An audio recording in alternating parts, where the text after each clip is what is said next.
Kidmissing TV. I'm your host, Angelina Wilson.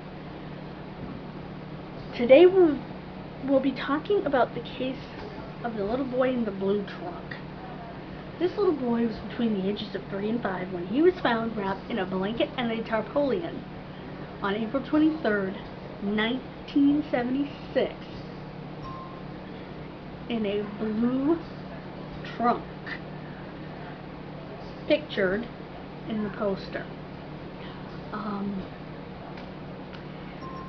My maintenance men who had pried open the lock on the trunk trying to identify its owner as to give it back. Apparently the storage in this particular apartment complex, because that's where it was found, in Greece, New York, wasn't specific to each apartment. I know I lived in an apartment complex. There were only 4 apartments, but and they had storage areas in the basement specific to each of the apartments. So it would have been pretty easy to just go through who lived in, the apartment where the little boy was found during the time when they believe he was killed, which was between 6 months and a year prior. So somewhere in mid-74 to 75.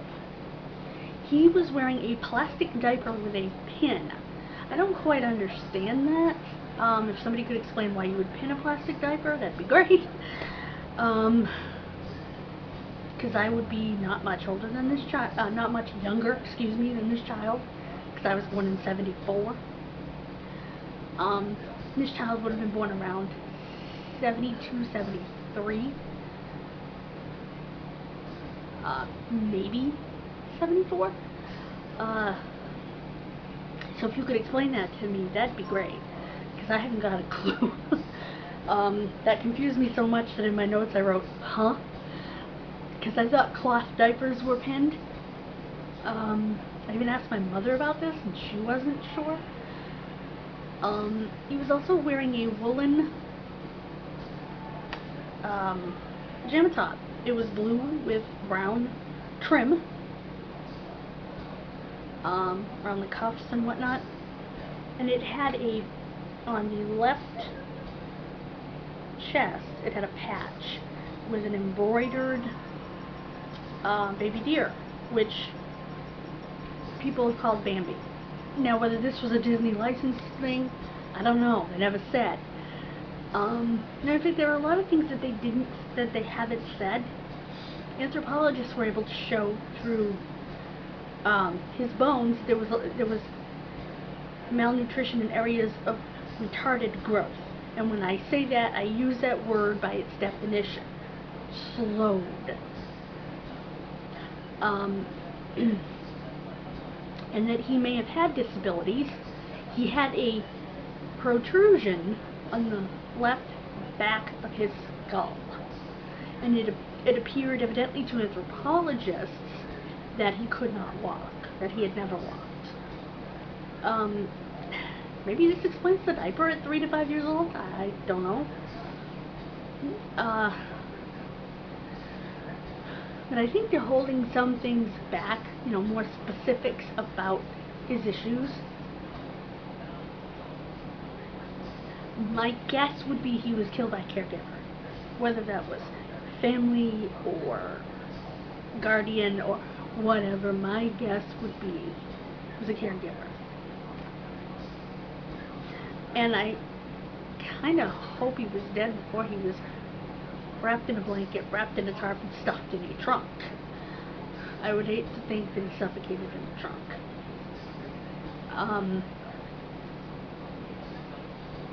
Although I would think you'd hear faint crying if you went down to the basement if there was a baby suffocating in a trunk. But nobody noticed it, apparently. And nobody smelled it because the tarp, which had been purchased at Sears, they were able to trace that, was water and mildew resistant. They probably couldn't trace the shirt, or if they did, the pajama top, or if they did, they didn't release that. Again, police do hold things back in order to get the right person, and I get that, I do. But there are just so many unanswered questions. And please comment on this case. Also, in the description, I will place a link to my Facebook group for this case. I started that group piggybacking off the success of my Boy in the Box Facebook group. We have over 1,100 members of that group, and we have almost solved this case. That case. And I thought that we could do the same thing for this little boy. We are so close to giving the Boy in the Box his name back. And if you're interested in his case, I'll leave a link right up here in the card.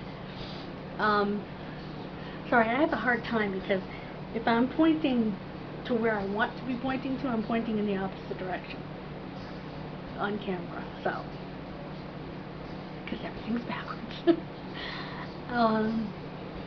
So you can watch that as well. You can also listen to my interview on Deep Dark Truth podcast about that case and about my site for that case. Again, we're very excited because we're so close, and we want to do the same thing for this little boy. And this little boy has a shot at actual justice because it was the 70s, it wasn't the 50s. So his killer of killers could still be living.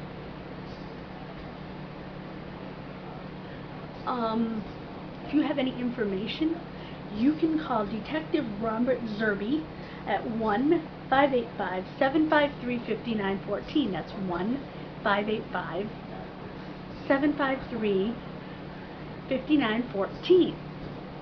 Or you can call NCMEC, the National Center for Missing and Exploited Children, at 1-800-THE-LOST, your local police department or sheriff's department.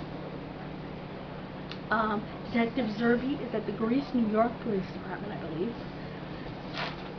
There has only been one rule out in this case. That is Kurt Newton of Chain of Ponds in Maine, who vanished riding his big wheel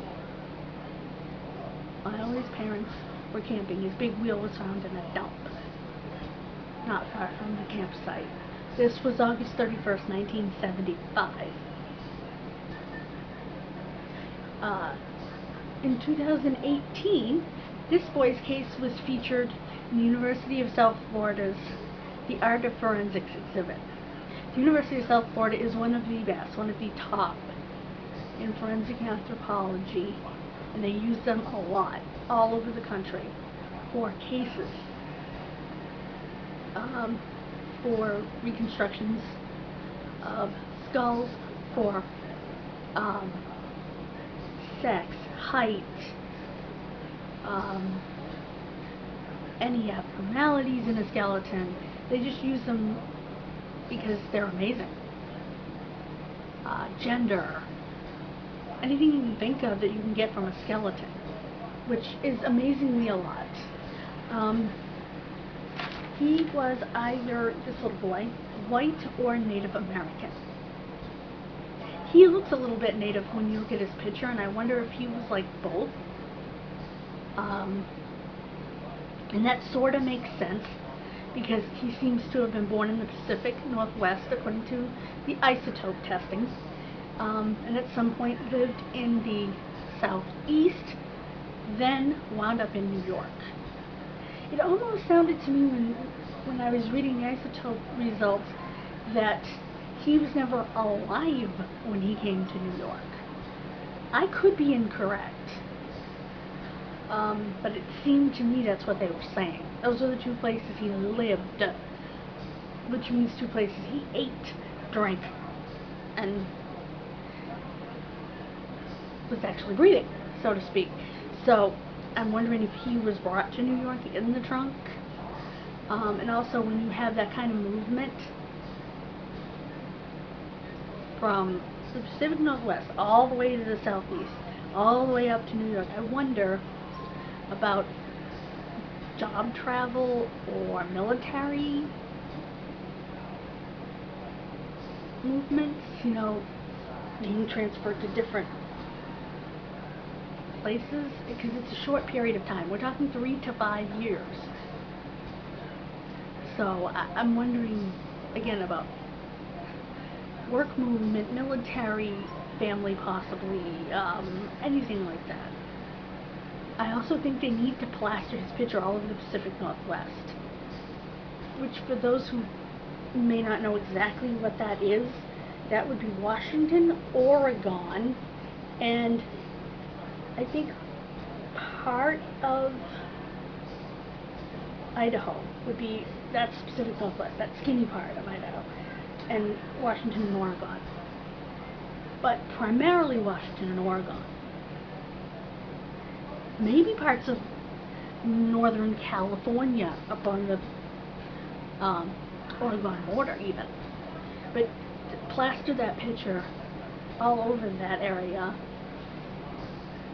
Look through missings in that area. If he was even reported, which is highly doubtful.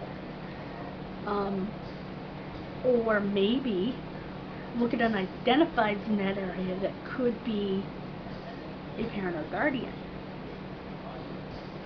whose body was left there and then he was moved on with whomever did away with the guardian. So, just some thoughts. Random thoughts. But that's what you have to do when you're looking for these kinds of answers.